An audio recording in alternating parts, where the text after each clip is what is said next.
drive the 13 Mitigator Ford Fusion. I'd like to thank you for listening to Let's Talk Racing.tv.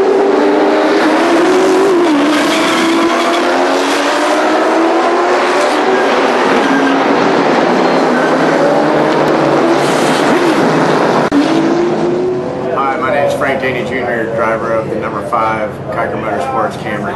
Welcome to Let's Talk Racing TV.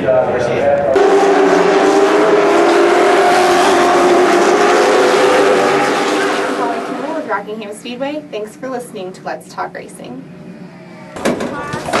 I'm Tony Peters, driver of the number 17 Toyota Nascar Camp World Truck Series, and you're listening to Let's Talk Racing.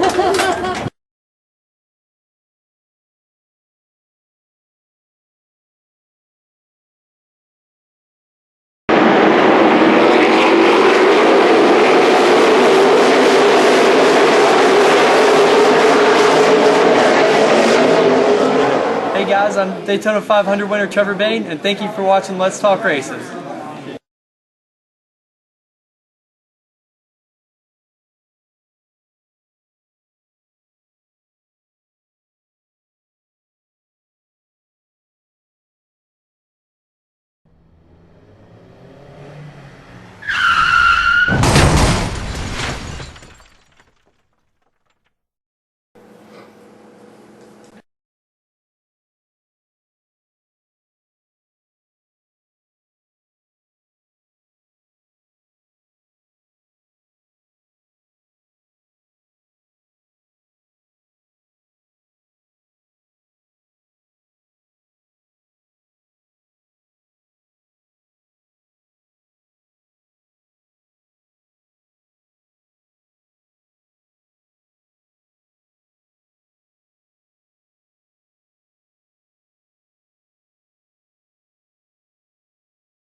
Everybody's name up there, and everybody's here.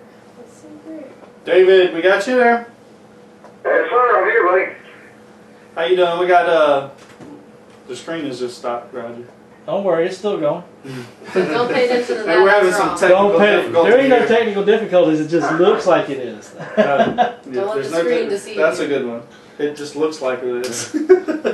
Hey, here we got Scott Allen, we got Jack Dodson, Brian Morehouse, Roger Brehm, and Krystal Al Hurr Pearce. and Al Pearce. How y'all doing? We're doing good. Bud. We're ready to have a little party. All we just need is somebody interesting, and you just filled the bill. How's that? Say that again, guys. Sorry about that.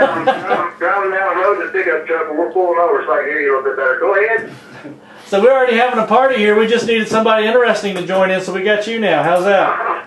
Well, hey, man, I don't want to ever pass up on a party, man. You know, where y'all calling me from? Virginia? Hampton, Virginia. Yep. Awesome, man. That's awesome. So how's things down your way? What's the weather like down in your way? Man, it's beautiful. It's probably, we had a little bit of a cold front blew in this afternoon, but it's still, I'd say it's about 74 degrees. Sunshiny, beautiful day here in Dallas, Texas. So what are you doing to stay so busy? Jack Laster, I was talking to him the other day, And I said, I cannot get a hold of that guy to save my life. What do you must stay busy all the time. Well, you know, it's just, it's interesting, you know, because my brother, who's really my uncle, we own the NASCAR racing school based at the Texas Motor Speedway. We have probably about 75 race cars, and we're constantly, you know, the maintenance on our race cars are, you know, you're constantly working on the cars, changing engines out, repacking bearings, and, you know, just doing the normal maintenance you do to the race cars. And so there's really never a dull moment. We have corporate events, and I think usually twice a month we're open on the weekend to the public. So like that keeps me pretty busy. David Starr Racing, I have a racing simulator company. We rent out simulators for events at parties and conventions and just special types of parties that people want to have a little bit of some racing entertainment. The racing simulators are really cool. It enhances any kind of party because everybody wants to get on the racing simulators and show everybody else at the party how good they are. So that keeps me busy, and you know, and then keeping the maintenance up on the simulators is a little bit of a job. You know, and being part of the NASCAR industry, as you guys know, to build a race at the level we race at in today's professional auto racing, it's all about our partners, our sponsors, and you know, the sponsorship, having their logos and on the race cars is a great thing, and the sponsors bring their employees and their customers to the races, but it doesn't stop there. It's so much bigger than that. And for today, we do a lot of stuff for our sponsors, like speaking engagements, and we bring some of their customers, some of their employees to a racing school. We'll take a race car to an event for them. So, you know, and then you look at, you know, we were racing in the NASCAR Nationwide series this year, putting all our efforts in that series, and right now we have 15 races on our schedule, and so there's 33 in a season. So me and my business director, Jessica Rose, we're constantly putting together for presentations and visiting with new companies that have an interest in our industry and NASCAR racing. So there's really never a dull moment, and any other spare time I have two little boys that require it. So it's just yeah, there's always something to be done. So how you say you got 15 races? When's your next race, and when? Where else are you going to be racing at the rest of the year? Well, we ran Talladega 2 weeks ago, and it was a pretty awesome. We had a great race. Thought we were going to get out of there with a win or a top three finish, and we ended up ninth. But our next race will be May the 25th at Charlotte Motor Speedway. And then after that, I think our race after that, I don't have the schedule in front of me, will be at the back at Daytona, July the 4th weekend. And then I believe we'll be racing back at Texas, Kansas, Dover, Delaware. I can't think of the rest of them, but you know, with the partners we do have, we have enough backing for 15 races. And like I said, me and Jessica are working and visiting with companies that are interested in our sport. And the more partners we bring on, the more races we'll add. So we're hopefully, when the season's over, we'll hopefully have run 20 to 21, maybe 22 races. So yeah, so. You know, a lot of my time's taken up. Today I was in a meeting this morning, had a meeting at lunchtime, and caught up on some phone calls, some emails, and I'm with a good friend of mine, Tommy V. He's a big-time go-kart racer, and we just went and bought my little 5-year-old his first racing go-kart, and we're headed back to Tommy's little race shop where he takes care of his go-karts, and gonna drop off my little boy's new go-kart, Tommy's going to get it ready for him because I'm fixing to leave town here in a couple days. So, yeah, it's just a lot going on. You know, it's better than really not having anything going on, so it keeps me pretty busy. Well, tell us about Talladega. I talked with Greg Connor before Talladega. That was your crew chief down there, and yes, sir. he was telling me how y'all were going to go about the qualifying and sticking, the whole team sticking together. How did all that work out? Did it work out good? It worked out really good, and not only it worked out good, we started off in Daytona. TriStar Motorsports had 5 entries at the Daytona race, and what we did with the new NASCAR procedures on qualifying, which is really brilliant on NASCAR part, because it brings a new element into qualifying. Instead of having, maybe 45 cars individually go out on the racetrack and run 2 laps, you get a 25-minute segment. Everybody has a shot at going on the racetrack. You got 25 minutes, and they're going to take the top 24 and transport. And then you have, I believe it goes down to the next segment is a 10-minute segment. Take the fastest 24, and then they take the fastest 12 from that second segment, and then you go into the last segment of qualifying. With the top 12 fastest, and then you get your pole winner or who starts second and third. So it really brings it changes for Daytona, because it's all about when you line up 4 or 5 race cars or race trucks in a row, you actually pick up a lot of speed. If you're out there by yourself and don't have any help, or only have one car that's working with you. Actually, 4 cars, 5 cars lined up, bumper to bumper, is so much quicker than just 2 or 3 cars, So with TriStar having 5 entries at Daytona, we went out there by ourselves. We had 1 car from another team that jumped onto our train, and he ended up beating all of us. I think I qualified 10th. Blake Cook was, I think, 8th. Mike Bliss was maybe 11th. We kind of had some great starting spots from that, the way we went about qualifying, and we did that at Talladega, and it ended up working great for us. I forget, I don't remember where I qualified at Talladega, but the process worked good for us again there, and it's a little bit of a cat and mouse game when qualifying starts. It's all about timing. Even though we had 4 entries at Talladega, it's all about catching another group of cars. So when we get out there on the racetrack, we kind of want to time it where a group goes by us and we fall back, and then we line ourselves up, and we want to make sure that we're catching the group of cars in front of us. So it's a little bit of cat and mouse and timing game, and it worked out really great at Daytona. It didn't work out too well for us at Talladega, but hey man, it's all of the kind of a cat and mouse game, and at the end of the day, it's just a starting spot, and really don't really matter where you started. If you can't start on the pole, anywhere else really doesn't matter, because you guys know as well as I do at Talladega and Daytona, you could be leading the race on 1 lap, and a lap later you could be almost dead last. It's not working the draft. Yeah. And does it seem like the market is getting better? And you said you got 15 races sold so far this year. Compared to like 5 years ago, does it feel like more people are getting interested in spending the money to put their name on a car? Well, I think they are. In our sport, NASCAR racing is just a great sport.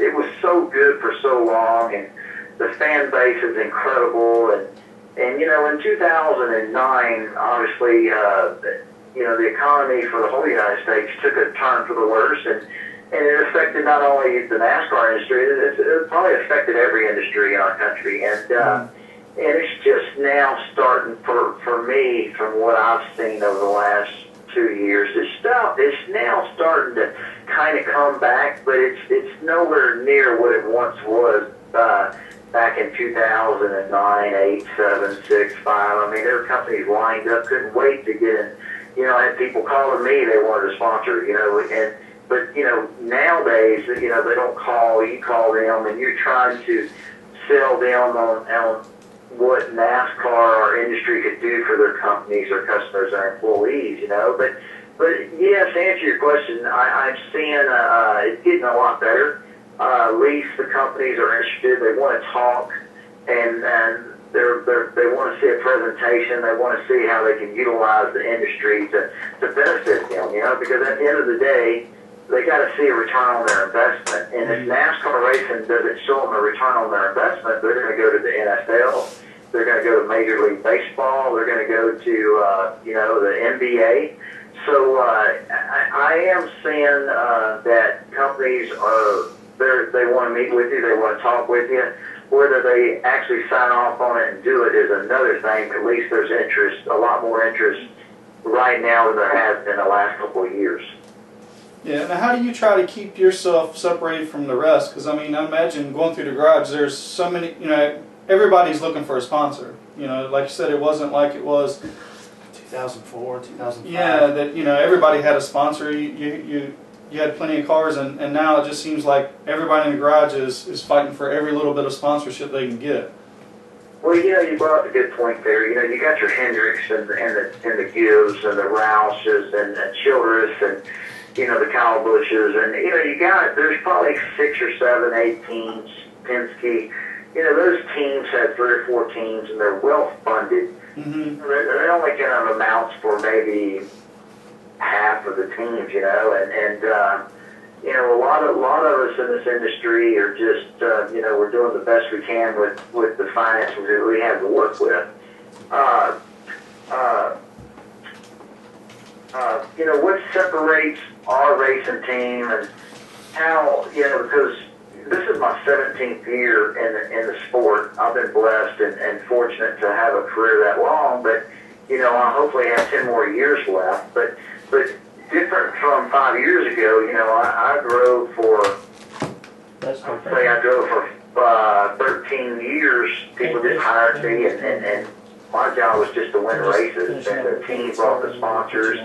My job was to take care of the sponsors they had and represent them well on and off the racetrack. But in 2009, I think I won a race for the team I was with. The next thing you know, the owner was saying, "Well, look, David," he said, "man, we've had a great year, but I have a kid that is, he's got about $2.5 million behind him, and that's kind of a lot to pass up." The next thing you know, you're unemployed, and other owners find out you're unemployed, and they're calling you, and they say, "Well, hey, what are you bringing to the table? What do you have?" So the industry changed. Now the driver has to bring the sponsors, the partners with him. So I think what I found is just figuring out the companies that are interested in our sport, making sure that they see a return on their investment. One of my big sponsors I had for about 6 years was a construction company out of San Antonio, Texas. They build power plants all over the United States. They do maintenance at gasoline refineries and chemical plants. And the benefit of getting involved with myself as their spokesperson, I went around the United States and I spoke to their professional craft workers, the crane operators, the riggers, the welders, the electricians, the plumbers.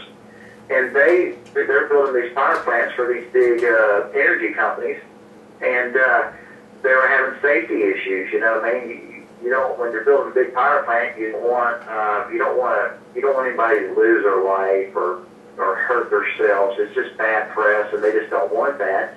And Zachary had a lot of work because their safety record was just incredible, and they wanted to continue that. So what they did, no matter where I was in the United States racing, during the week I would go to maybe a maintenance facility, maybe a ConocoPhillips gasoline refinery, and Zachary probably had 300 or 400 professional craft workers there working, taking care of the facility, and I would go and I would stand in my racing uniform, and a lot of times we would take a race truck, and I would talk to their employees about safety, teamwork, working together, talk to them about the safety and the procedures and processes we have in our industry, which were no different than they have in the construction industry. So the first one I did for Zachary, John Zachary was there, and he said, "You could have spoke for 3 hours, you could have heard a pin drop. They were you couldn't give them enough information." And after he saw that, I became their spokesperson on safety and teamwork. And next thing you know, ExxonMobil's calling Zachary and said, "Hey, can we have your race car driver come give our safety speech?" So the television coverage was good for them because they had employees all over the United States, and they cheered for their company race truck, But the benefit of it was just the stuff I did away from the racetrack. It was really they saw the value in that, and bringing their customers, these big energy companies, to the racetrack and getting them in the garage and behind the scenes and letting them sit on the pit box during a pit stop. It was it was a great home run for them. So, you know, all the different partners we have, we make sure that when it's all said and done, that there was value to them, and it just wasn't my race car that had their sticker on it going around in circles for 2 hours. You know what I mean? You got to make sure it makes good business sense for them, and they got to receive a return on that money they're spending, or it won't be a long-term sponsorship. So we want to make sure our industry works for them and it's long-term. So that's kind of how we go about doing it. Okay. Well, then we're up against our next guest here. You got any sponsors you want to thank? Man, I got, you know, we have about 12 or 13 of them, you know, so, man, I want to thank them all. Stevie Lumber Company, We're asking does it work come Striping Technology, Chasco Contracting, Texas Pride Trucking, Nice Equipment. I mean, there's a bunch of them, and they know we got smaller Aubrey Community Pharmacy. And for us, just all the different great companies that help us add up to what we have, and we're just thankful for them. And man, I appreciate you guys sharing some time with me this evening, and I love talking about racing. You know? Hey, David, before you go, we'd like to invite you back at 7:45, if you could, to join us for another segment. We would love to have you be a part of that conversation. Well, hey, I would love to, and hey, I appreciate it. Anytime y'all want to talk, just love to join y'all. Anytime. I love what I do. I love NASCAR racing, and I just love racing in general. You know. So. Well, I want to get you back on so I can talk to you about Greg Connor, because I really need some information on him. So figure about a half hour. We're going to be calling you back. Real quick, he's an awesome crew chief, and he does a great job. Our TriStar cars that we race when we race, man, they drive so good, and Greg's just a great crew chief and a great person on top of that. That's not what Jack tells me here, though. All right, come on. We got to get the next person on. Hey, David, we're going to call you back. We're going to call you back, Dave. About a half hour. Hey. All right, man. Appreciate it, guys. All right, talk to you soon. Okay, bye-bye. We'll be run out of time. Hey, have Chris Buescher, how you doing? Doing good. Hey, you got Jack Dodson. How you doing tonight, man? You got Scott Allen and Brian Morehouse and Al Pearce and Krystal Hurr and Roger Brehm. We got the whole gang here. The whole group's here. We got a whole circus. And first of all, I want to say congratulations on that great run you had at Talladega. I appreciate it. We needed that. That was good for our 60 team. I mean, you go to Talladega and it kind of is what it is, but I think we were definitely able to make the best of it and put ourselves in contention for a win there. You seem to be getting it. You know, you're getting up front a lot more here at the end. You know, you're getting it all together now. Yeah, absolutely. We're starting to get some chemistry. It's a new team, and I know I keep saying it, but it really is. It's just it's been tough to get everybody, you know, to mesh together real quickly, and I think it's finally starting to work out. We're starting to get some good chemistry going. Starting to get some good finishes, and you know, I'm really looking forward to Iowa. I think we got a stout piece for there. Now I got my other question to you is, how much of that run at Talladega did Mike Herman help you with? Because I know he didn't help much. With the Talladega, how much wasn't he your spotter at Talladega? Yeah. So.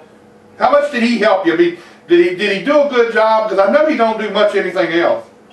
I feel like you're trying to throw him under the Would we do that? He's always doing that. You Mike's know, a good guy. Mike's a great guy. I have to do that just for the heck of it. He did a really good job. It was very eventful too. You know, with a couple of those big wrecks there at the back when we were, you know, just riding around, and we were right in the middle of them. But it was insane. I can't believe we made it out of that last big wreck there. Well, what's it like to go to a place like Talladega and have to, you know, your mental approach to Talladega has to be a constant thing. You can't drop anything. It's got to be right there at all times. Yeah, absolutely. It's tough doing it. It wears on you. I mean, it's nerve-wracking. It really is. You just want to go there and finish the race. You know, you don't want to get caught up in a mess. I mean, you just want to be able to go put on a good showing. And obviously, we had two rough weeks before Richmond, we finally got some momentum in Richmond. I wanted to carry it in Talladega, but you're just at so much of everyone else's mercy there. It's tough. I mean, you think about it the whole time, the whole weekend, the start of the race. You know, when there's a wreck in front of you during the race and you're sitting there trying to get through it, you're just thinking, man, I had nothing to do with this, but there's only so many places you can go. So it's nerve-wracking for sure. I'm really glad we were able to come out of there. You know, even unfortunately our teammates, they were caught up in somebody else's mess, and it's just it's tough. What's your thoughts on going to Iowa? You know, what do you think about that track and the race coming up? I'm looking forward to it. I love that racetrack. I've run several ARCA races there with the Rulo brothers. You know, had some decent runs there. Had a really good showing. You know, more than once. I think 2 of the races we were really stout, and we had some crazy things happen. But it's the cool racetrack. The groove widens out. It's a really nice design, and they've done a really nice job with it. I know they had to do some maintenance over the off season here. They've added, I believe it's 14 different patches, just trying to escape some of the water out from underneath the track. It actually, you know, with all the rain we've had, it's loosened up the surface a little bit and made them force them into some early maintenance. So it'll be interesting to see how that plays out and if that changes anything. But from what I understand from the cars that tested there, it should not be a big deal. It should be really good Iowa Speedway race. So do you have enough funding for the whole season now? I know Jack has bucked up and put his some of his business on the car. So you have enough funding for the whole season, or what you guys planned so far? We're planning on running the full season. We're looking pretty decent. You know, it's been cool to have Roush Performance come on board, and you know, a lot of people don't realize that is a true sponsor. That's not Jack just saying, hey, we want to fill some space. That's Jack Jr. and you know, some of the other guys at Roush Performance saying, hey, look, this is a great marketplace for us to advertise. You know, we're in the business of building performance Mustang and performance cars for that matter. Mm-hmm. Why not get the word out? You know, they've been doing a great job up there. They built some awesome stuff, and I tell you, I've had a lot of fun with everybody from Roush Performance. You know, promoting the sponsor and having fun with it. The 50th anniversary show, I got to take Jack Jr.'s Mustang around the road course track that they were letting everybody go around, and a 145 in a stage 3 Mustang down the backstretch, and that's just because they wouldn't let me go any faster. It's really cool. It's an awesome partnership. We're always looking for more. That's going to be 10 races. So we're always looking to add a little more to it. We've had 4 EcoBoost on the car as well. Mm-hmm. You know, it's just it's been cool, and I've had a lot of fun with everybody. But yeah, we're going to run the full season, but anything we can get on board the car is going to help a lot. Well, after Iowa, then y'all, I know you're taking everything one race at a time, but after Iowa, you got Charlotte coming up, and what's your thoughts on that? Charlotte's a love-hate relationship, I guess you could say. I thought I liked it through practice when I raced there, and started the race, I messed up early, and I got us in a bad situation, and it was all my fault. I felt really bad. It was a tough weekend, but you know, I think we've had a couple races or a couple cars run since then. Ryan Reed ran there last year in the 16 car that I ran earlier in the year, and had a really good showing. So I think we go back and maybe I'll stay out of a little more trouble this time and have a good race. Well, if you get in trouble, just blame it on Mike. That's all you got to do. I'll do it for you if you want me to. I'll let you do it. He's smart. You can blame it on James. Well, yeah, but you know, I think We tried to stir something up last time between him and James, but he wouldn't quite let us do it. I'm not going to let you get too far with it. oh, come on, there's got to be a friendly rivalry between the two of you guys. You've been outrunning him, haven't you? I think we have here. I know we did Talladega, but Now, do you call him up and rag him when you do that? No, not too bad. No, not too bad. To rub it in. No. Well, if I was you, I'd call and rub it in. I'd let him know. Be like, hey, you looked real nice in the rearview mirror. So how much time do you get to spend with the other guys around Roush Fenway? You know, Carl and Greg and all that group over there. Do you get to spend some time with them and pick their brains? A decent amount of time, you know. Their Cup skaters keep them so busy, and you know, Richie as well. I think when we talked last time, you're trying to bounce a lot of stuff off of Richie, and he has the most recent experience in his cars. Trying to go to him, and he ran so well at so many of these tracks. You know, just trying to learn as much as I can before we get to the racetrack to have an idea before we show up of where we're headed. So that's been the main one. You know, just trying to get as much information as I can. Well, let's talk road courses. Have you run very many road courses in your career? So I've got a handful of them in the ARCA series, also with the Rulo brothers. You know, we've run really well at New Jersey Motorsports Park.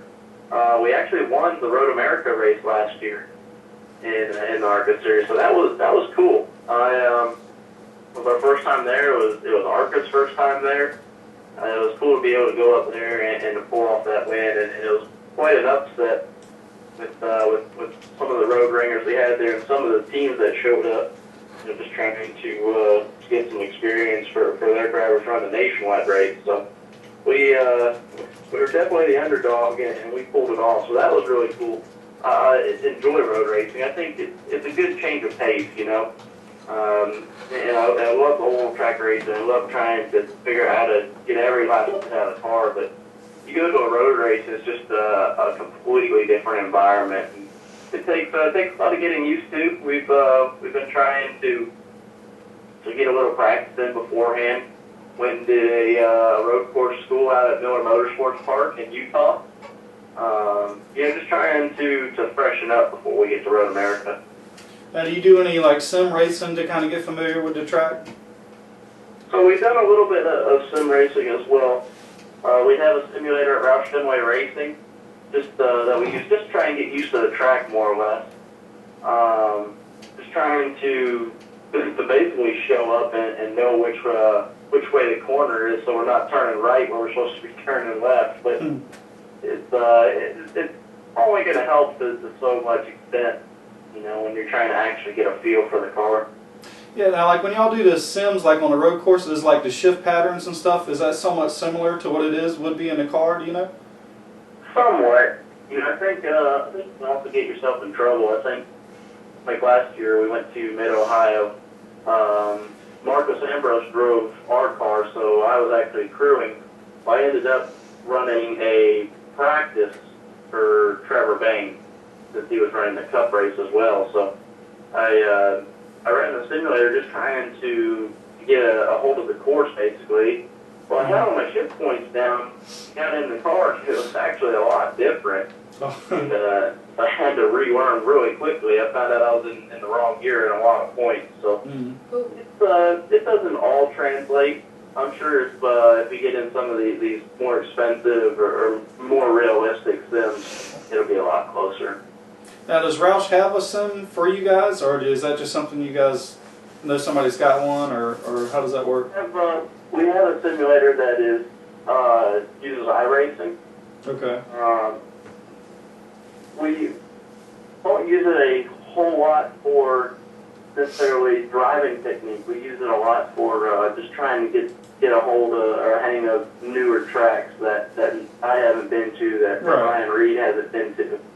Just basic training, really. You can only do so much without actually being in the seat, but we do have one at Roush Fenway. Yeah, I mean, I imagine it's still got to be it's pretty good. I mean, yeah, I mean, it kind of gets you familiar with the track itself. It's pretty decent. I'd definitely say that. It's and it's a pretty nice setup that it's built. It's you know a wraparound TV screen, and you know, trying to get a good wheel and pedals to make sure that it's as accurate as possible. But we definitely didn't go spend $100,000 on it. Now, does Jack still have you working in the garage, in the shop? I'm only 2 days a week now, so Oh, so you're moving on up. Yeah. yeah. Yeah, until you start, if you tear up anything, then he's gonna put you back in there all full time. See, that's the problem. Last year, if I tore anything up, they couldn't make me work anymore. Okay, well, I just, but no matter what, I still blame it on Mike. So just don't, I'll blame it on Mike. Is he going with you to Iowa? That is a really good question. I don't know how we're going to pull that off yet. Oh, that's what I was thinking, because he's going to be there from Saturday night for the All-Star. Unless, It's a really good question. I haven't heard anything about what we're doing there. well, It's a good time. I'm glad I asked the question, because now you can go find out what the deal is. Look, now he's gonna take credit for this whole thing now. Oh, Lord. And I'll get a hold of Mike Herman between now and the end of the show and tell him you want him in Iowa. Oh. There you go. Well, Chris, we're running out of time here, but we want to go ahead and give all your sponsors a little pitch. So if you want to go ahead and tell us about them. Yeah, absolutely. Like I was talking about earlier, we've had Roush Performance come on, and that's just been so much fun. You can as a racer and as somebody who grew up around performance cars, it's just it's awesome to have a sponsor that is based on that exact product. They make these Roush Raptors now that are coming out incredible. I drive a stock Raptor, which is no letdown by any means, but I've been trying to work on to get a little work done on it, make it go a little faster. But although I don't know if I need the speeding tickets around. Yeah. Yeah, they're pretty bad down there in Mooresville and areas like that. So, yeah, greatly appreciate you calling in and giving us a little bit of your time and discussing, your racing within the Nationwide Series. Absolutely. Thank you guys for having me on here. All right, man, I'll get back with you again real soon. He'll let you know about Mike. Talk to you later. All right, thanks, Chris. Thank you. All right, see ya. Let's just call Mike up. No. I'm on it. Oh, how did I know? I'm on it. Oh, goodness. Is this gonna be like last time What's that? when we had somebody on and we were trying to call him Well, up in the morning? I'm afraid he might not respond to my. What did you do? Oh, Oh, good God. God. I'm afraid he might not respond right now. So, but I went. But if he doesn't, I went to his girlfriend. So. That's just wrong. Let's go That's straight to the mean. source, right? That's mean. The controlling. Yeah, I figure I get it one way or the other. I'll get the answer somewhere. You're Thanks, cruel. guys, right That's there. horrible. Unless they can hold transfer you over to the main line. Goodness gracious. I don't know this guy here. I don't It's know. on you. Oh, wait a minute. No, wait a minute. You the Look, monkey. Go ahead. You gonna let me do my car? Somebody. Al said- I don't know how to work Al said phone a every monkey time can I do it, try. so Well, I don't know if I know that's true Al- because you Hold struggled on, Al last is week. quiet struggled tonight. bad. Like this is We're a okay. miracle, okay? We hung up on somebody twice. How How you doing? I'm doing pretty good. How are you? We're all doing good. Are you sure you want to talk to us? We're a crazy bunch. Scott, I know some about you, but I'm gonna let you take and tell these guys a little bit about yourself, how you got into racing, and all the good stuff you do for everybody. Okay, well, I guess it really started when I was probably 4 or 5 years old. My uncle had a team that he raced, and I guess back then, this was back in the 60s, it was equivalent to what a late model team is nowadays. And I can remember from an early age going to the racetrack and spending the night at his motorhome, and which was a pretty big deal, back then. And this did evolve from there. Always been a race fan my whole life, and then back in the early 90s, I started getting involved in it locally at Langley Speedway, and helping out a couple teams with some sponsorship stuff, and then just kind of through natural progression, just worked my way on up, and ended up getting hooked up with a couple nationwide or Buescher teams back then, but now they're nationwide, of course. And I've been with J. Robinson Racing now for about 7 years. work as a crew member. I've done just about everything. I prefer jacking. That's believe it or not, that's the easiest thing for me to do. Carrying tires. I'm not as agile as I used to be. And, the jacks are pretty light now. And actually, it really is the easiest job other than the catch can man, which we did away with that a couple of years ago. But I got into doing some spotting. Did some spotting for Dennis Sester, Mark Green, and had fun doing that as well. But nowadays, I only do about 12 races a year, whatever I can drive to. I don't like to fly. And so when I show up, it's just whatever they need to do. Mainly helping get the car through tech, so pushing the car and swapping out setups and changing tires and whatnot. So. And you basically got you started out at Atlanta Speedway. Now, were you part of a crew, or was that where you started sponsoring a few cars at? Because I haven't seen your name on quite a few cars over the years. Yeah, I started, well, I guess with Doug Warren, and that's when they were running the late model Sportsman series out there. Mm-hmm. I helped him out for a few years, and then I was helping Dave Gray in the Grand Stock division. We actually won the track championship with Dave Gray one year, and I can't even remember when that was. It was around 2003 or about 2003. I was working out there at the time. There you The go. old Petty car. Yeah. Yep. Yeah, that's right. Dave's a great guy, man. Real nice guy to work with. But yeah, you were on his car, and I remember Doug Warren, and I thought you had another car out there at one time, and the next thing I know, you were jumping up to Nationwide and helping some guys out, and I was hearing your name up there, so that was really pretty cool. Yeah, and you know, Stevie and Wes, both of them guys, they're like sons to me. They grew up right here in the neighborhood, so naturally I helped them, and 50 some odd wins later with CD, you know, I tell you what, he's one heck of a wheel man, and I really had a lot of fun doing that. A lot of work, you know. Yeah. Of course, get out at the track at noon on Saturday and get done after midnight and get the hauler parked and then go back over there Sunday and usually work all day Sunday, repair it before it got tore up. And I tell you, I'm an expert at drilling out rivets, I can tell you that. But you know, short track racing, I mean, that's a lot of our favorite. But going up to Nationwide, you said you don't get to travel as much as you used to. I had the chance to meet Jay Robertson last year. Really great guy. Oh yeah, Jay's awesome. I mean, he's, like I said, I've been working for him for 7 years now. So. And they've combined with Nemechek, haven't they? Yeah, and they've also they have another deal with Michael Waltrip, and I'm not quite certain where I was involved in that. I don't get involved with that end of it, but I know Joe's been running the 66 car mainly this year, but my hard part is only the 87 car, so and he's run that a couple times. So. I gotcha. I really enjoy the sport. It's I think it's you can't get any more American than going out and racing a stock car or a V8 or it's just, to me, it's good, clean fun. You can relate it to any stick and ball sport that kids do when they're coming up through school. Motorsports is the same way, as far as I'm concerned. You go out there, you're working with the team, you're going out trying to do your best. And you know what, even if you go out there and you never win a race, it doesn't matter. If you're out there trying and you're giving it your all, man, that just, it builds character.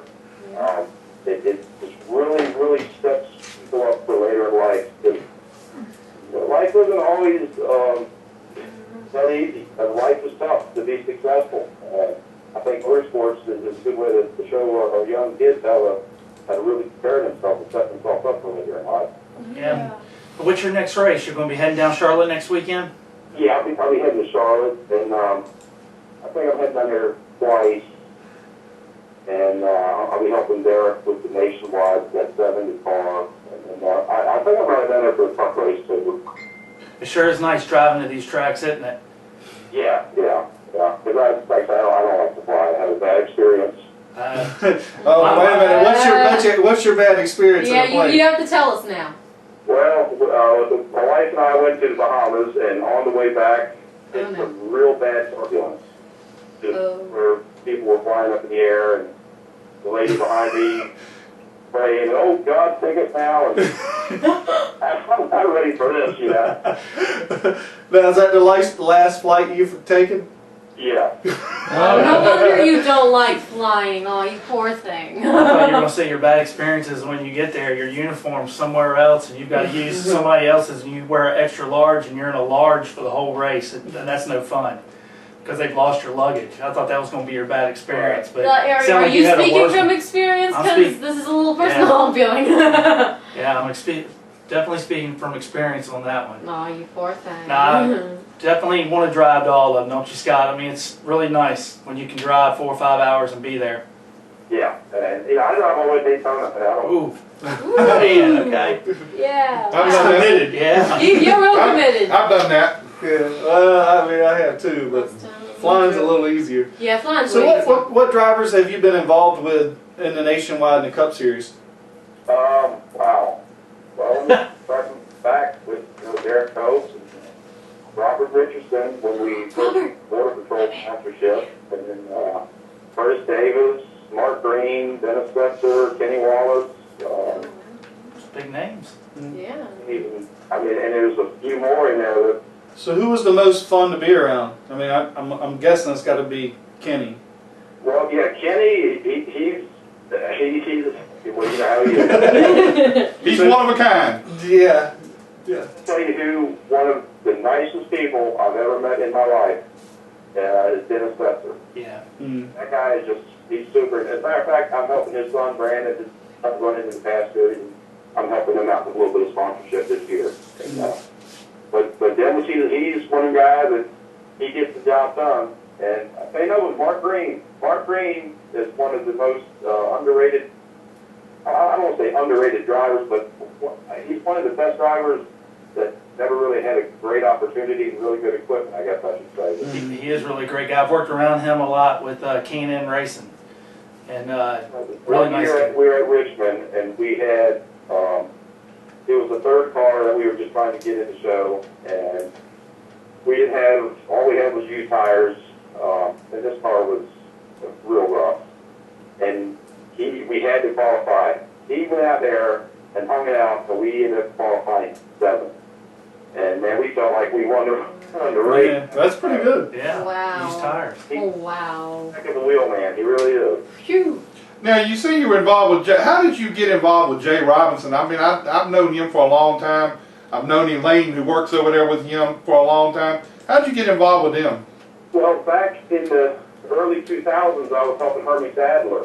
And then Hermie came over and drove the 28 car for a couple of races. And then that one year, I think it was in 06, you remember, they ran the Nationwide Series at Martinsville. Yeah.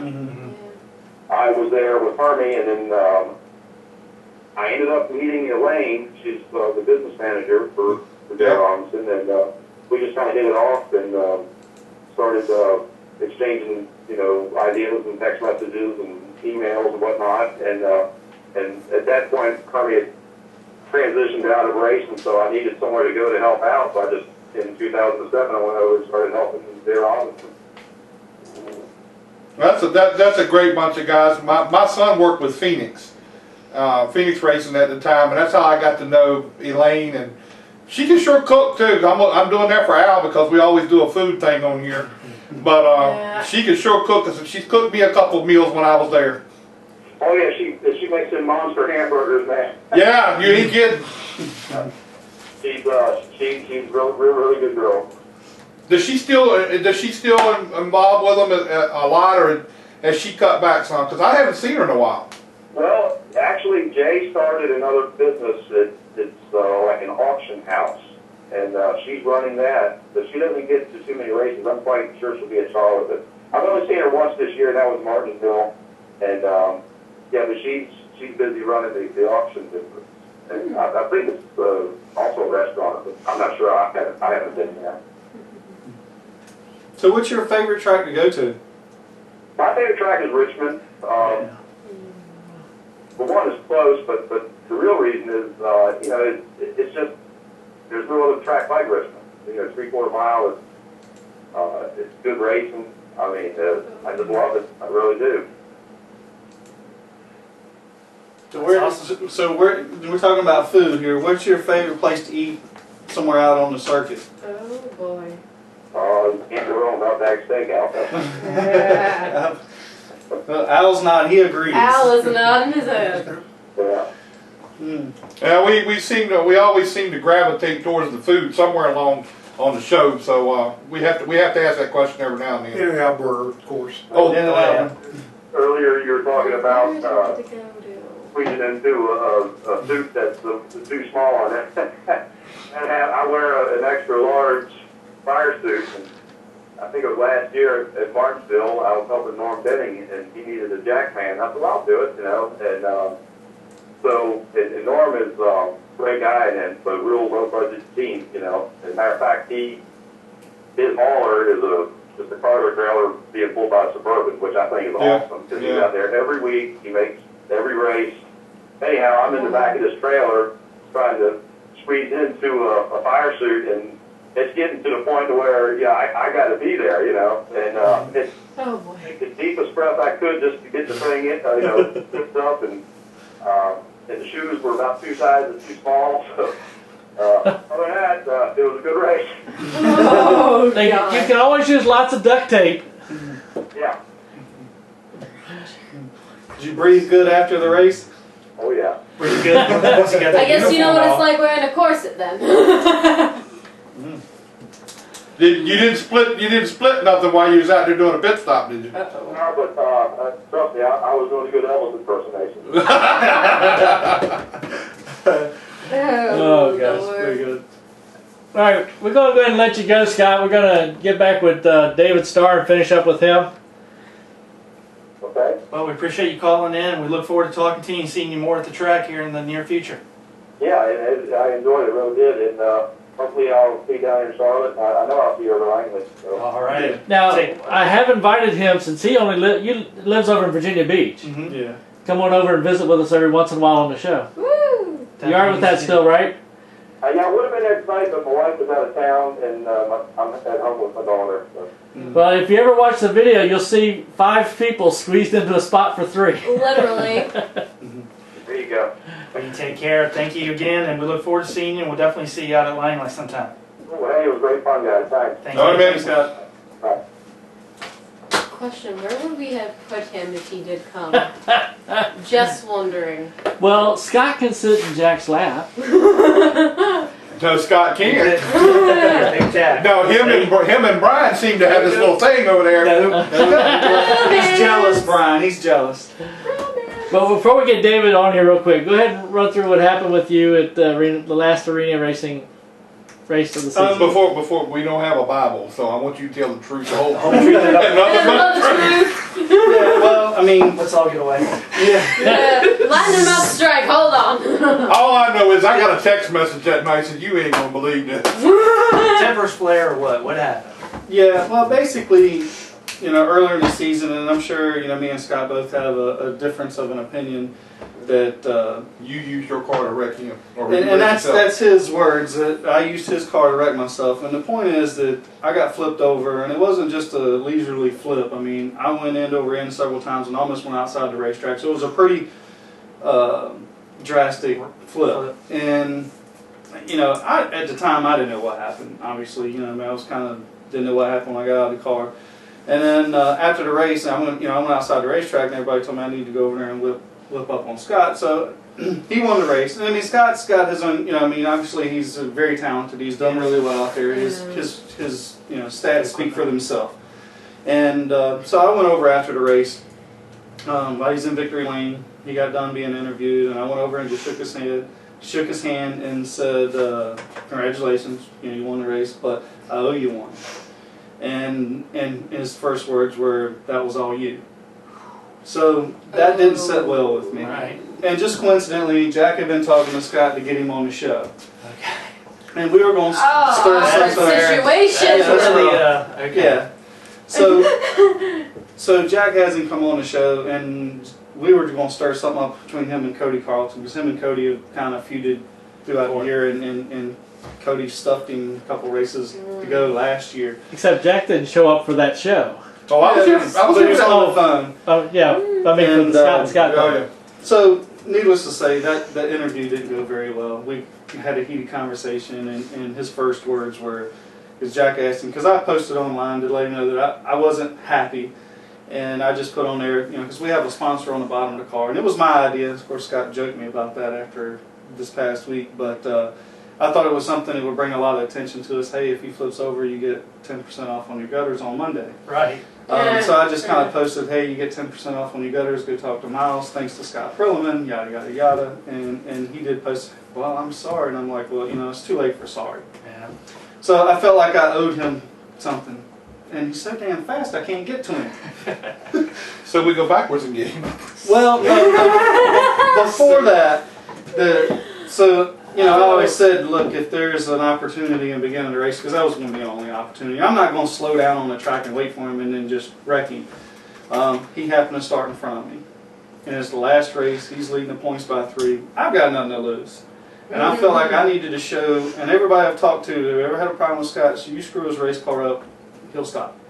And not that he did a bunch of stuff to me, that one instance. And a few weeks prior to that, I ran him pretty hard, running down on the concrete, and he run me up in the wall. And rightfully so. So y'all had one instance at the beginning of the year, that's when you flipped, and then you've had just maybe a couple of little things here and there, nothing major. Right. Yeah. So then... This is the clean version we're getting tonight. We're getting real No, clean, I'll tell right? you the truth, and the truth is what it is. And I take full responsibility for it. So in the beginning of the race, I wasn't going to do anything. I really didn't know. Sometimes you just don't know. I'm not one of those ones that everybody going to tell you, hey, you need to go ahead and do it. And then do it just because somebody's telling me to. Right. I'm going to do it because I want to do it. But he did have, at the beginning, there was going to be a guy starting on his outside that was third in the points and had a legitimate shot at the championship. So at that point, I said I wasn't going to do anything. Well, he had changed something in his car and had to go to the rear of the field. So then to me, I said, well, this is probably the only chance I'll have. So what positions were y'all starting? This is I the was ninth. It was the A main. It was the I A was main? ninth and he was seventh. Okay. So he's right in So front of you're me both on the A. bottom. Okay. And so I went into turn 1 and I didn't lift. I hit him. He went up on 2 wheels. I went by him. He pulled down behind me. Oh, gosh. And we go through 3 and 4. Well, Cody started on the outside and he spun coming out of 4. I missed him and everybody piled up in turn 4 on the outside of Cody. I mean, dude, when I come back around, Scott was on top of like 2 cars and there was like cars just stuffed up under. So I think for Scott, I didn't hurt his car in the beginning. When he come around and got piled up into that, I'm sure he probably says, well, that was all my fault because I got him on 2 wheels and 1 and 2. But this 3 and 4 deal was because Cody was turned backwards. I had nothing to do with it. And I'm sure that escalated. So then... So the race resumed. The race resumed. I started 3rd because, I mean, by the time I went down the backstretch, I was 3rd or so. Or 4th because I passed Cody because he was turning around backwards. And I just barely missed him. So then, of course, Scott's mad. He was real mad. He pulled up beside me and let me know I was number 1 in this life and so forth. Which is okay. I mean, everybody's got the right to be mad.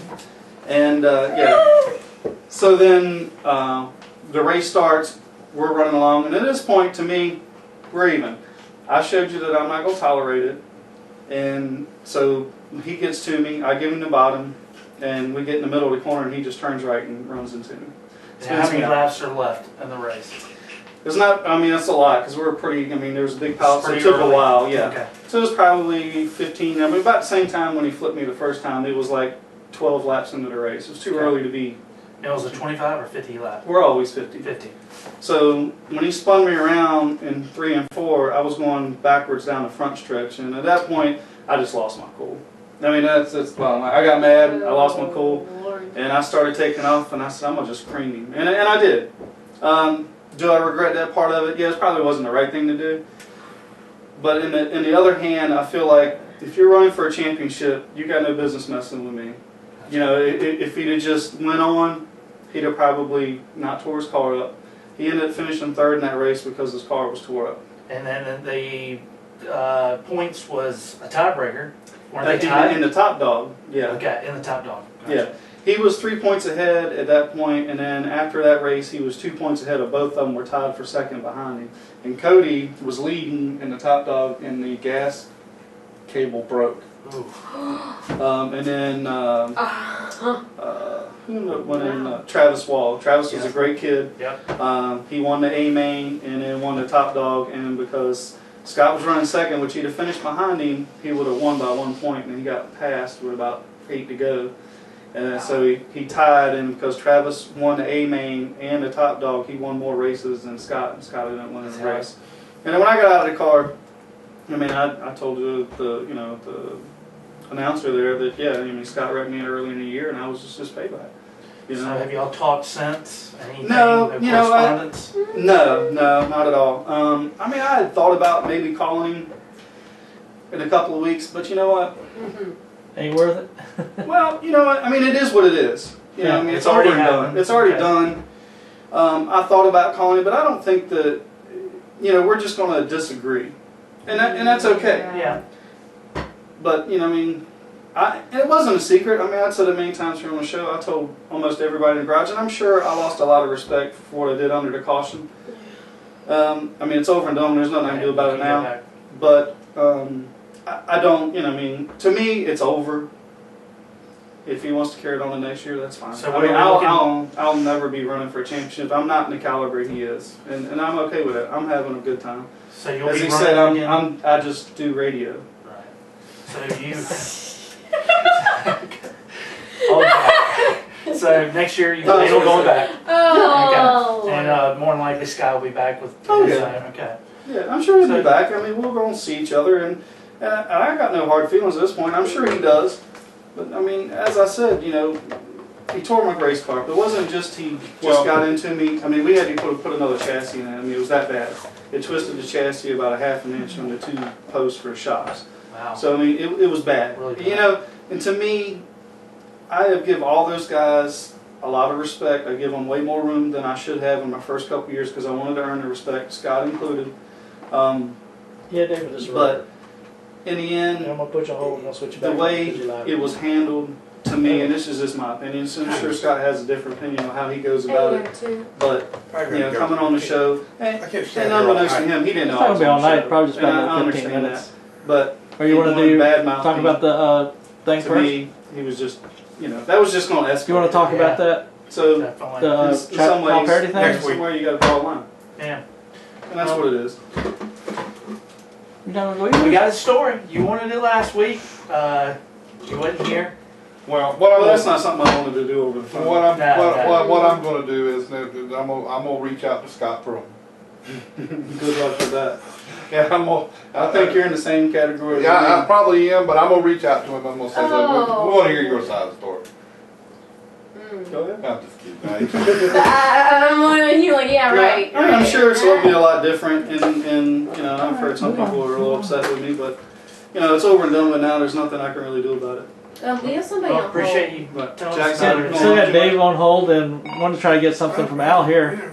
No, I'll talk about it next week. You gonna be It's you too gonna be late able to be now. here next week? I can't be out here all night. Go ahead and get Y'all go ahead with Starr. David, you back? Yes, sir, I'm back. You're all right. Man, you guys are all right, man. Well, I don't. You ain't never met us. Yeah, just wait till you meet us. You probably seen me, but you probably never met me. Hey, man, if y'all like racing, y'all are good people. All right, them are good people to you then. Has he ever met you, Al? Sure. You met Al Pearce then before. Looks like Tom Cruise. Yeah, Al says you look like Tom Cruise. Do you ever get anybody ever tell you that? Well, I've had people tell me that before. Yeah, yeah. So I just don't have the kind of bank account he has. Well, next time I get to the racetrack, I'm gonna bring me a recording of Top Gun, so when you walk through the garage, you'll be a Top Gun. Oh, you That's hilarious, man. That'd be pretty. And I'll even get Greg Connor to help me out because I know he will. Oh. Yeah, no doubt. He probably would, man. He would embarrass me. I'm sure he would help you out on that, Now, before we got off the last time, you were talking about Greg saying he was a good guy. I'm gonna go ahead and go with that he is a good guy. But how is it working with him? It's working good. You know, at the end of the day, the crew chief is really the leader of the team. He's got just all the guys on our crew are just really dedicated and hard workers. Even though we're an underfunded team, when the car leaves the shop, it's prepared well, and you know, usually when practice starts, our car is pretty good right off the trailer, we call it, and. But you know, just the calls he makes during the races and the changes he makes during the races are always just, you know, he gives me what I want, and he's a great crew chief, a great leader, and he does a good job for TriStar, you know, and yeah, it's, you know, I wouldn't want that job as a crew chief because, you know, you got drivers screaming at you and you know, and he's sometimes got to make a tough situation. He's got to try to fix it. So, you know, we got a good engineer on our racing team, and but man, there's a lot of responsibilities as a crew chief, and you got a lot of pressure on your shoulders, and it's a tough job. You know, that's why they get paid the big bucks. You know what I mean? But Greg does a really good job at it. So how did with TriStar having at Talladega, you had 4 cars. Do you all work together a lot, or I mean, I know you don't drive every week with them, but I mean, when you're with them, is there a lot of information shared with you guys and how you do things with Mike, especially with Mike Bliss, with all the a lot of experience he's got? Yeah, that's they really will. That's the racing team. TriStar's built on teams, working together as a team, and I can tell you after the practices are over with. We get together with the other drivers and crew chiefs, and we talk about what we found that really helped our car, helped it get in the corner better, maybe helped it rotate better in the center, and sometimes you had a little forward bite issue off the corner.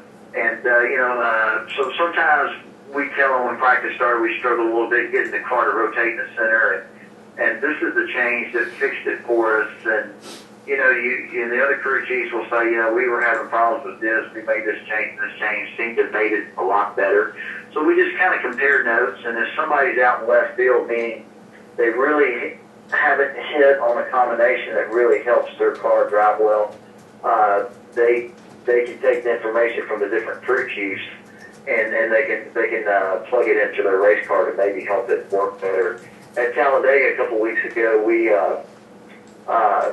had a problem with I think it was the fuel cable or the fuel pump, and we missed the first practice session, and actually missed we missed 3/4 of the second practice session, and so we made 2 individual runs by ourselves, and that was it.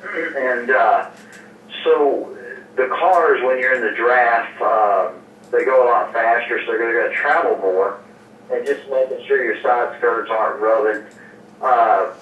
Bliss's team made a couple small changes. Well, they came over to us after the practice was over with, and they knew we only made 2 runs. And each team, the 3 other teams, gave us their information of what they did to their cars. We made some small adjustments to our car, and man, our car was awesome during the race. We led I think 10 or 12, 15 laps, whatever it was at the end, and car drove like a dream. It was incredible, you know what I mean? So, and that's how it pays off for an organization that has more than one car in their, has maybe 4 teams under their organization. Just that teamwork really pays off. It's really good. Just the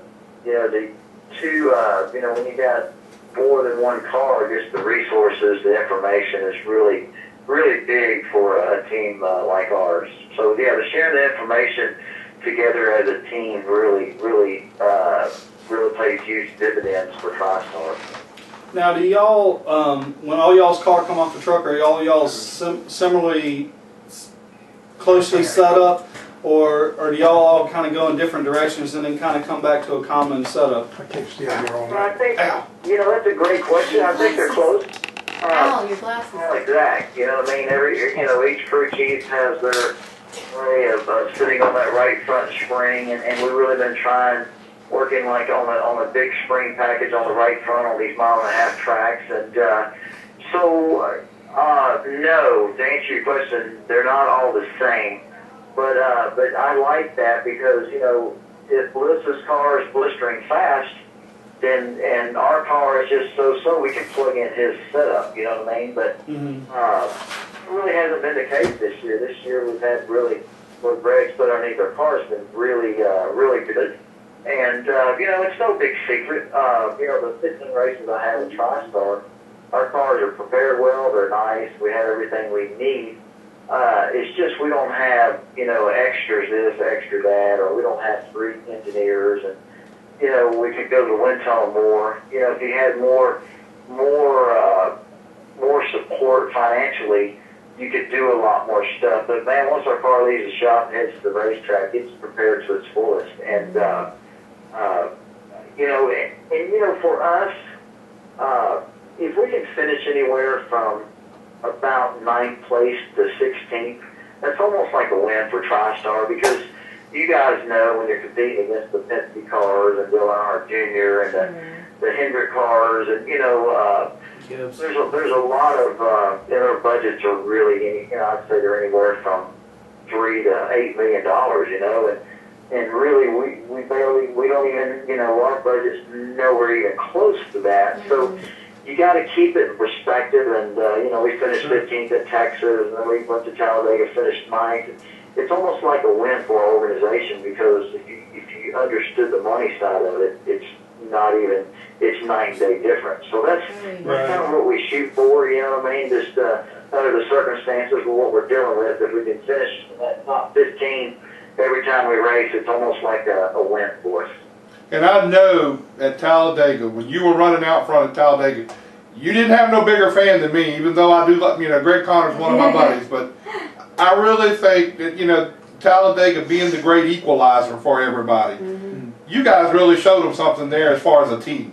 Well, it's a great equalizer, no doubt about it. Daytona and Talladega is a great equalizer. It equalizes the car, you know, but it was awesome. It was fun, you know. It felt like, you know, years ago when you raced for teams that had everything you could ever want. All you needed is just go out there and do your job and win races. And well, you know, Mark Smith and that owns TriStar and his wife Kathy, they do a great job. And yeah, at the end of the day, it's just, hey man, when you leave the racetrack and you gave it all you had as a driver, and the crew gave it 110%. You ended up 14th or 13th or 15th, you know, you got to hang your head, you got to be proud, because that was everything you got. You didn't leave anything on the table. That's just what you had that race, you know. So, yeah, it's just, hey, man, I love racing. This is the competition. This is my 17th year, and you know, I can't wait to get to Charlotte to get back in the car. It's like sometimes I still pinch myself to make sure this is really happening, because it's just a dream come true to me.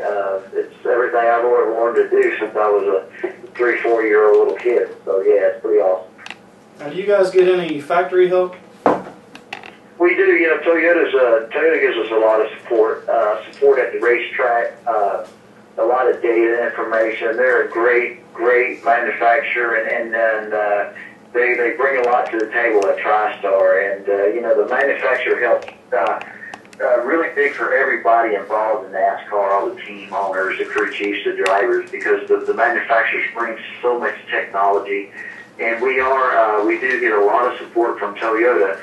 But that being said, you still got to have good partners and have the finances behind you to have the right people, the right type of equipment in the shop, and you know, it's all about research and development and testing. You know, so.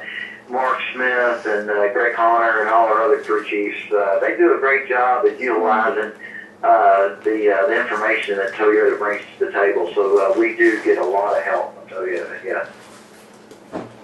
So y'all be definitely racing in Charlotte. You'll be skipping Iowa? Yeah, skipping Iowa. You know, it's, you know, so it's sad. I won't even tune into the race because it hurts so bad, because you want to be up there competing so bad. But, you know, I have 15 races in the 44 Toyota Camry. Blake Cook has a number of races, and they try to fill the car with drivers that have some financial support just to keep the doors open at TriStar. So I think Hal Martin will be in the car this week, this coming weekend at Iowa. So he's a great kid, a great young driver, and I'll be cheering from him from the sidelines. But it's just hard to tune in to watch something you should be there racing in. You know what I mean? But the last 2 years for me, I've been not full time. I was full time for 15 years, and it's been it's challenging when you should be there racing and you're not. It's hard to watch it on television. You know what I mean? It just, the fire inside my body just burns, the passion burns hotter, and you know, I don't know what else I could do, or Jessica, we could do. We're working as hard as we can to bring in more partners and try to race more and to try to get us a full season next year. So we just keep doing that, and you know, and it'll work out like it's supposed to. So yeah. Well, we definitely look forward to seeing you, Charlotte, back in the car, and hopefully you'll get another run like you had there at Talladega, which was a great one. Yeah, I hope so. It's a lot of fun, man. You can bet one thing, I'll have a big old smile on my face and just willing as hard as I can. And Charlotte's always a fun place to race, just because everybody that, you know, obviously all the shops are there, all the team members, their wives, girlfriends, and you got a lot of family members there from the people on the different teams. It's really a special time. Yeah, definitely, majority of everybody's home track, if you know what to say. No doubt about it. You know, it's a great weekend, that Memorial Day weekend with you got the Indianapolis 500, and then later that evening you got Coca-Cola 600. It's a great racing weekend. I think it was 3 years ago I had the honor to race in the Coca-Cola 600, and I was just a kid in a candy store. Couldn't believe it. It was awesome. Awesome. Well, if you don't have a good run at Charlotte, blame it on Greg, and I'll help you with it. Well, I'll tell him that if we don't have a good run, I'll do that. I'll tell him it came from you. Yeah, you please do, because he knows me real well. All right. Well, man, that'll work. Are y'all going to be in Charlotte that weekend, next weekend? I will be. Brian will be. The rest of us probably won't. Well, Brian will come by and say hello. Okay? I definitely will. And next time I get around, I'm gonna come by and check you out too. Oh, that'll work, man. Hey, man, good talking to you guys. I appreciate it. Love talking racing with y'all. All right, man. We'll talk to you again soon. We'll see you soon. All right, man. See y'all later. All Bye-bye. right. Thanks, Dave. All right, I guess the only thing else we need to talk about, Kurt Busch, going to be running the Indy 500. Yeah, that's awesome. Fastest Second yesterday. fastest. He's done good. He's done real good. But now we'll just, I want to see how he's going to do with everybody. He's doing a lot of training as far as hydrating himself and doing this and doing that. It's going to be a long day But for that's him. going to be a terrible long day for him on that day. And if he gets hung up at Indy, oh, it could be a nightmare. Yeah, because who was it? Parker Kligerman yeah. is going to be his backup for the 600, and then we also want to say David Gillen in the 38 car got cleared to race this weekend after the hard hit that he took with the 51 car of Justin Allgaier this weekend. That was a really hard hit that he had. So yeah, I guess 51, they're not going to run the... they won't be running the showdown. Because they tore some stuff up the last 3 weeks. well, that's the word I got from the shop was, they tore up a lot of stuff, and they want to put their preference to what they're going to do to the 600, and not have to worry about getting 4 cars ready right now when they're behind.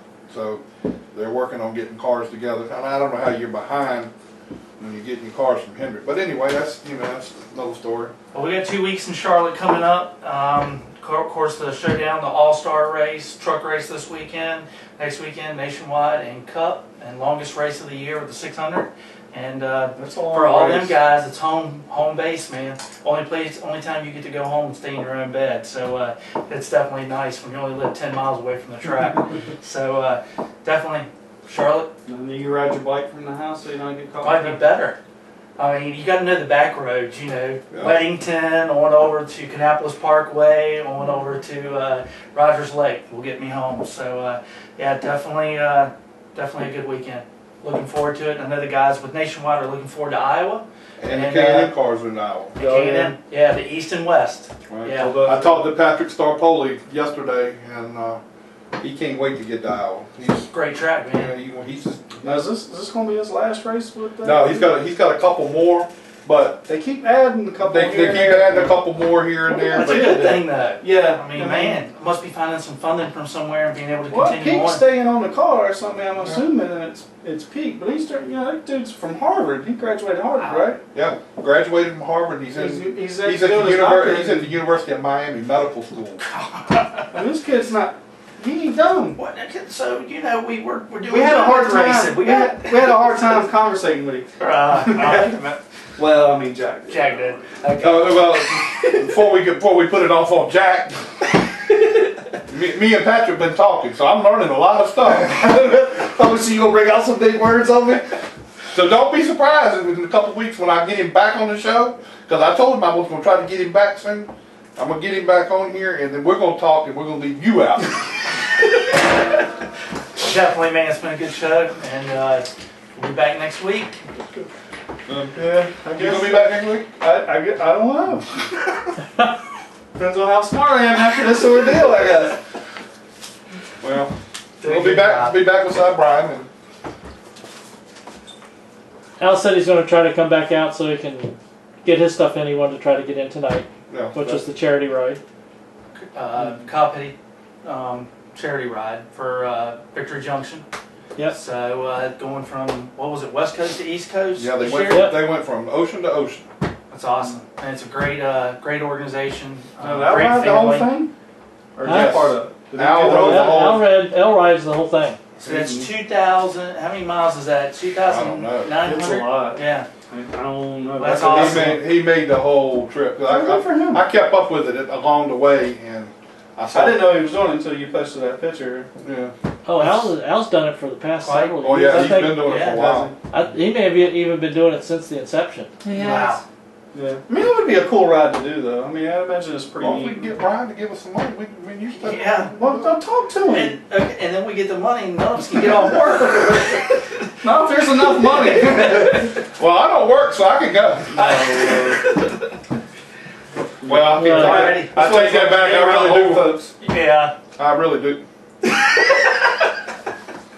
See what happens when you disappear? I like how he puts me back, and he put me right back in the old folk category again. Okay.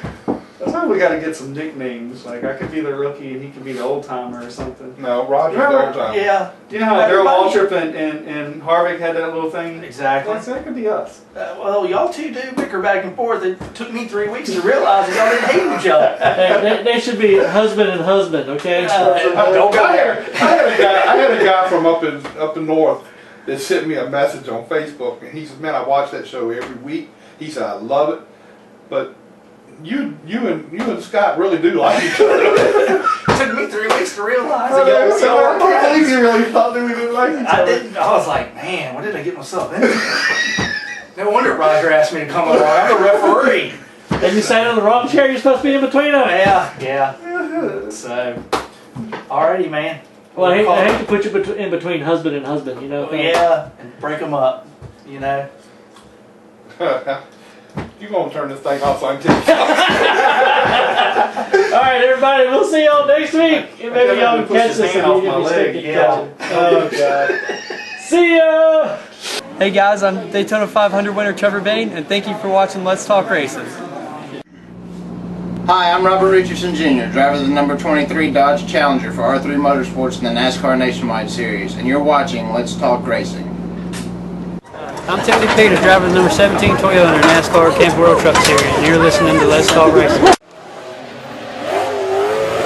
Here's your 2011 champion, David Starr. Hi, this is David Flens, driver of the 33 NASCAR Late Model, 2011 Old Dominion Speedway Track Champion. Thank you for watching Let's Talk Racing TV. I'm Sam Hunt, driving 42 car on the thing Let's Talk Racing. Hi, my name is Natalie Sather. I drive the 94 K&N Lady Eagle Safety Wear, Butler Built Seats, Bell Helmets, Hooker Harness Seatbelts, number 94 at South Boston Speedway. Be sure to listen to Let's Talk Racing TV.